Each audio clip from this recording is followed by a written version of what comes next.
मला लावलेला आहे। त्या दोघींना खूप पश्चाताप होतोय, पण त्यांनी ज्या काही चुका केलेल्या आहेत, जे पाप केलेलं आहे, प्रत्येक रूममध्ये जे कृत्य केलेलं आहे त्याचा बदला म्हणून मानिनी आणि काव्य आता ह्या लक्ष ठेवत आहेत की वसुहत्यांनी रम्याला याची शिक्षा मिळायलाच पाहिजे। म्हणूनच रम्याला लादी पुसायला लावलेलं असतं, तर वसुहत्यांना सगळ्या घरातील लोकांचं जेवण बनवायला सांगितलेलं असतं। तर आता ही रम्या लादी पुसत असतानाच खूपच अशी वैतागलेली असते आणि म्हणते की शी यार, मला का तुम्ही लादी पुसायला सांगताय? मी नाही पुसणार लादी, हे काम मी कधी केलंच नाही, तर मला कसं जमणार आहे? त्यावर आता काव्य तिला म्हणते की रम्या, तुला काय वाटलं का तू सुटशील का? हे बघ, आज तुझ्या मागेच उभी आहे मी। तू जर हे काम केलं नाही ना तर बघ मी काय करेल। तुला मारायला सुद्धा कमी करणार नाही हा रम्या। तुझे काही पाप करून ठेवले ना, तर ते सगळ्या रूममध्ये पाप केलेस ना तू।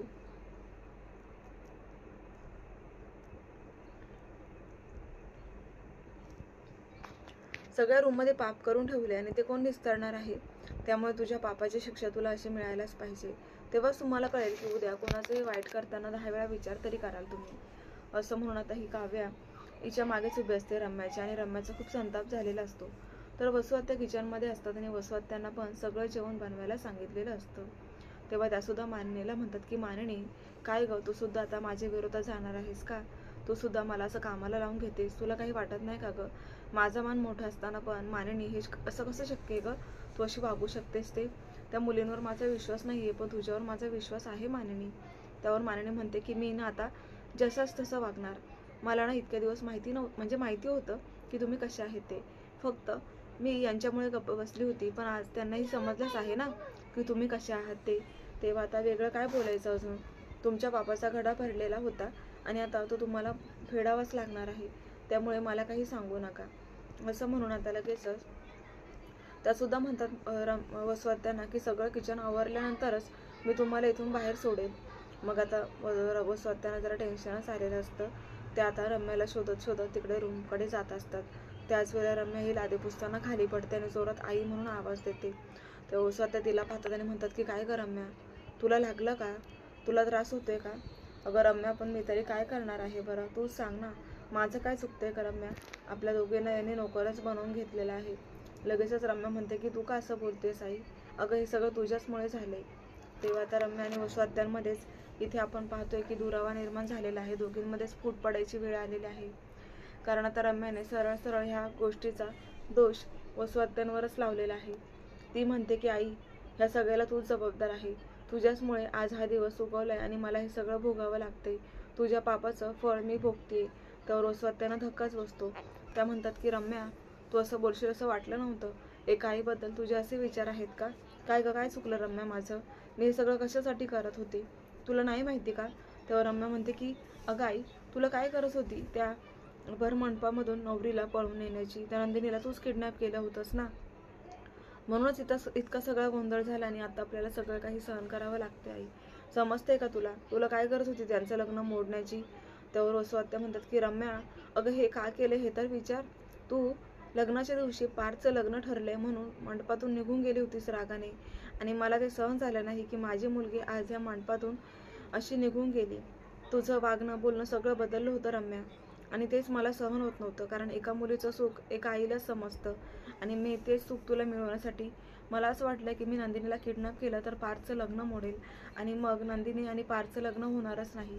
त्यानंतर तुला अचानक मी फोन करून बोलवणार होती, जेव्हा नंदिनीला किडनॅप करून मी गायब करणार होती ना, तेव्हा तुला खूप फोनही लावले होते, पण काय झालं, तू फोनवर कॉन्टॅक्ट झालाच नाही, तुझा फोन बंद होता, आणि म्हणूनच पार्थच्या समोर काव्याला उभं राहावं लागलं।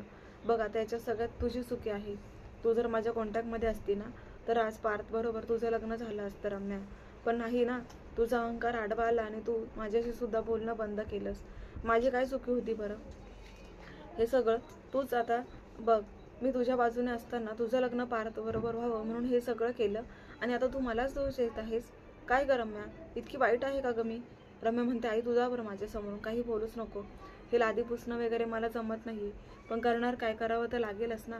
तेव्हा आता त्या दोघींची भांडणं पाहून मानिनी तिथे येतात आणि म्हणतात की अरे बापरे, शी, हे काय बघतेय मी, तुम्ही दोघीजणी चक्क स्वतः एकमेकींशीच भांडताय, तुम्ही तर एका टीममधले आहात ना, आणि आज काय घरात आवाज करताय? हे बघा, माझ्या परमिशनशिवाय घरात आवाजसुद्धा करायचा नाही, समजलं ना? तुम्हाला आता आम्ही रोज शिक्षा देणार, कारण तुम्ही 1 महिना जे काही आमच्या घराला पळवलंय, त्रास केलाय ना, आता ते तुम्हाला फेडायचं आहे, असं म्हणून मानिनी आता वसुहत्यानं म्हणते की तुम्हाला इथे कोणी यायला सांगितलं होतं? तुम्हाला तर मी किचनमध्ये काम दिलं होतं ना, तुम्ही ते कामाचं बघायचं ना, असं म्हटल्यावर ते आता मानिनी ह्या वसुहत्यानं किचनमध्ये पाठवतात. तर वसुहत्या किचनमध्ये जातात आणि आता भाजीची तयारी करायला लागतात. त्याच वेळेला जोरात त्यांचं बोट कापतं आणि ते आई गं म्हणून ओरडतात. लगेचच म्हणतात की मानिनी पटकन इकडे, माझं बोट कापलंय. मग आता मानिनी ह्या किचनमध्ये येतात आणि म्हणतात की काय हो वसुहत्या, आज खूप त्रास होते का तुम्हाला जेवण बनवायला? नाही म्हणजे तुम्हाला जेवण बनवायला जमत नाहीये का? तेव्हा वसुहत्या म्हणतात की काय गं मानिनी, नको ना असा त्रास देऊस मला, बघ ना किती लागले मला, फर्स्ट डेट असेल तर बघ ना गं, माझ्या बोटाला चिटकवतेस का? तर मानिनी म्हणतात की अच्छा आहे ना, मीठ आहे किचनमध्ये, ते तो सोडते, कारण तुम्ही आत्तापर्यंत एकच काम केले ना, दुसऱ्यांच्या जखमेवर मीठ चोळायचं. मग आता तुमच्याही जखमेवर मला मीठ चोळून घेऊ द्या, कारण जशास तसं मी वागायचं ठरवलंच आहे, तर त्याप्रमाणे मला वागू द्या. मग तर आता वसुहत्याचं तोंडच पूर्णपणे काळा चेहरा त्यांचा पडून जातो, कारण त्यांना समजतं की आता मानिनी काही आपल्या टीममध्ये नाही आहे, आणि मेन म्हणजे मानिनी आता काही आपल्याला भाव देणार नाही. आपल्याला जी व्हॅल्यू होती, जो मानपान होता, तो सगळं आपण गमावून बसलेलो आहे, आता हे वसुहत्यानं समजून जातं. तर आता वसुहत्या म्हणतात की ठीक आहे, नको काही लावूस आणि देऊही नको, माझं काम मी करणार आहे, असं एकदमच रागवून वैतागून त्या म्हणत असतात. तर पुढे आता मानिनी आणि काव्य बसलेले असतात. तेव्हा काव्य म्हणते की आई, किती दिवसानंतर आज वातावरण घरातलं आपण छान झालेलं बघतोय ना? तर मानिनी म्हणतात की हो ना गं काव्या, मी ना असं म्हणते की आपण आता घरामध्ये लवकरच मंगळागौर साजरी करूयात, कारण मंगळागौर साजरी केली ना की घरात खूप भरभराटी, धनधान्य, समृद्धी होतं, घर पूर्णपणे बदल होऊन जातो. असे खूप दिवसानंतर आपल्या घरातलं वातावरण पण ठीकच झालेलं आहे, तेव्हा आता काही क्षण आपण आनंदात घालवायला पाहिजे. मग मंगळागौरसाठी आपण नंदिनीला कॉल करूयात, असं मानिनी आणि नंदिनीचं बोलणं ठरतं. सॉरी, मानिनी आणि काव्याचं. तर इकडे आता ही नंदिनी आनंद निवासमध्ये असते, जीवही तिथेच असतो. ते दोघं जण गणपतीच्या तयारीसाठी गेलेले असतात. तेव्हा आता नंदिनी खूपच अशी तिचे म्हणजे फिलिंग्स खूपच तिच्या अनहॅपी असतात, तिला बिलकुल मूड नसतो. हे जीवाच्या लक्षात येतं आणि तो आता नंदिनीला विचारतो की नंदिनी, काय गाज, इतका आनंदाचा क्षण असताना तुझा चेहरा इतका उदास का आहे? काय झालंय का? तुला काही बोलायचं आहे का माझ्याशी? त्यावर नंदिनी म्हणते की नाही हो, माझं इथे लक्षच लागत नाहीये, मला ना आपलं घरच डोळ्यासमोर दिसते. तेव्हा जीवा म्हणतो का? घरात असं काय आहे? ऑफिस सुद्धा तुझ्यासाठी खूप इम्पॉर्टंट आहे ना? नंदिनी म्हणते तसं नाही हो, आज घरामध्ये जे प्रकरण झालेलं आहे त्याच्यामुळे वसुहत्यानं जी शिक्षा मिळाली आहे त्या रम्याला, ते ना मला आठवल्यावर त्रास होते हो, की आपण एका माणसाला त्याच्या चुकीची शिक्षा अशी देतोय की त्यांना घरात आपण नोकर म्हणून वागवतोय. हे चुकीचं नाही वाटत का तुम्हाला? नाही हो, माणसांकडून चुका होतात, पण त्याची शिक्षा अशी का? नाही, मला हे सहनच होत नाहीये. आपण आताच फोन करून त्यांच्याशी बोलूयात का? आईंना सांगूयात का की त्यांना शिक्षा नको द्यायला म्हणून? त्यावर जीव म्हणतो, अगं नंदिनी, अगं एक व्यक्ती तुझ्या इतका वाईटावर लागला, तुझ्या इतका मागे लागलाय, पार तुला मारायपर्यंत त्यांची मजल पोहोचली, तरी सुद्धा तू त्यांची बाजू घेतेस. असं तुला वाटतं की त्यांच्याबद्दल काहीतरी चांगलं व्हावं? कशी आहेस गं नंदिनी तू? किती चांगलं आहे तुझं मन. कुठे कुठे असतं असं मन? आजकाल जगात असे लोक खूप कमी असतात नंदिनी तुझ्यासारखे. खूप हळवी आहेस आणि खूप इमोशनल, आणि तुला नाही समजत आहे का तुझ्या जे वाईटावर होते त्याच्या चांगल्याचा विचार तू का करतेस? त्यावर नंदिनी म्हणते की ते मागचं मला नका सांगू, पण मला ह्या क्षणाला असं वाटतं की आपण ज्यांना त्रास देतोय, ज्यांच्यामुळे आपल्याला भोगावं लागते, ते नकोच मला, कारण आपल्या घरात गणपती येणार आहे ना, मग ती सकारात्मक ऊर्जा माझ्यामध्ये आली असेल, पण मला ह्या गोष्टी नको वाटतायत. मग असं म्हटल्यावरती आता नंदिनी आता म्हणते की प्लीज जीवा, काहीतरी करा ना, त्यांना ती शिक्षा नका देऊ प्लीज. तेव्हा जीवा म्हणतो, नंदिनी आधी इकडचं काम करून घ्या, आपण घरी गेल्यावर घरचा मॅटर सॉल्व्ह करूया. मग कुठे नंदिनी शांत बसते. त्याच वेळेला नंदिनीचा फोन वाजतो, तर ती म्हणते की हो, आईंचा फोन आलाय. मग आता नंदिनी उचलते आणि म्हणते की हां काकू बोला ना. तेव्हा मानिनी म्हणते की नंदिनी, अगं मी काय म्हणते, आज खूप दिवसानंतर घरातलं वातावरण असं आपण बघतोय की खूप ठीक झालेलं आहे, तेव्हा आपण मंगळागौर साजरी करूयात का? मग आता नंदिनी म्हणते, आई अचानक?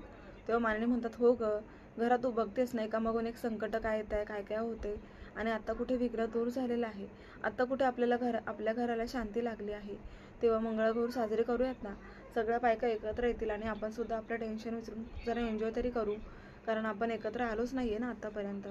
मग नंदिनीला हो म्हणावं की नाही म्हणावं हे समजतच नसतं, पण मानिनी इकडनं म्हणतात की माझं काव्याबरोबर बोलणं झालंय, ती तयार आहे मंगळागौरला, तुझा काय निर्णय आहे तू सांग.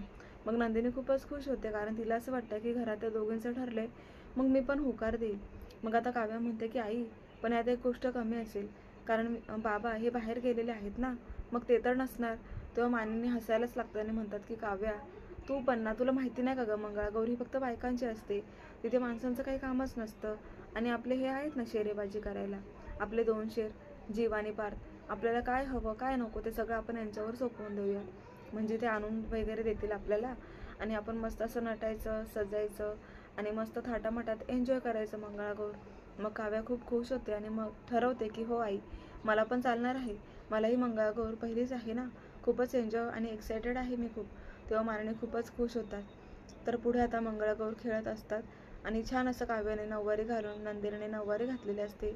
जीवा, पार्थ दोघंही आता त्यांच्या बायकांनाच पाहून त्यांना दृष्टच लावतात. तर मारणे खूपच खुश होतात. तर इकडे आता रम्या आणि वसू आत्या पुन्हा एकत्र आलेले आहेत. तेव्हा आता वसू आत्या रम्याला म्हणतात की रम्या, अगं जरा डोकं ठिकाणावर ठेव, मी आई आहे तुझी. आणि काय गं, त्यांच्यासमोर काय माझ्याशी वाद घालतेस? आपण एका गटातले आहोत, एका पक्षातले, आणि तू मलाच दूर लोटतेस का? अगं आता तर फक्त आपण वाट पाहूयात संधी येण्याची. एकदा का संधी आली की आपण हे देशमुखांचं कुटुंब ना उद्ध्वस्त करूयात. त्याच्यासाठी तुला माझ्या टीममध्ये यावं लागेल. आपण दोघी मिळून यांना बरबाद करूयात. मग रम्या लगेच वसू आत्यांच्या बाजूने बोलू लागते की हो आई, मला ना त्यांचं सुख पाहवत नाहीये, कारण आपल्याला यांनी नोकरच बनवलंय ना, याची शिक्षा यांना जरूर द्यायची. तेव्हा आता प्रेक्षकांना पुढे काय काय होणार आहे ते आपण उद्याच्या भागात पाहणार आहोत. पण त्या अगोदर तुम्हाला आजचा भाग कसा वाटला कमेंट करून नक्की कळवा. व्हिडिओला लाईक करा, शेअर करा आणि तुम्हाला जर अजून कोणत्या मालिकांचे रिव्ह्यू पाहायचे असतील तर कमेंट बॉक्समध्ये नक्की कळवा. चला तर मग भेटूया उद्याच्या भागात. धन्यवाद.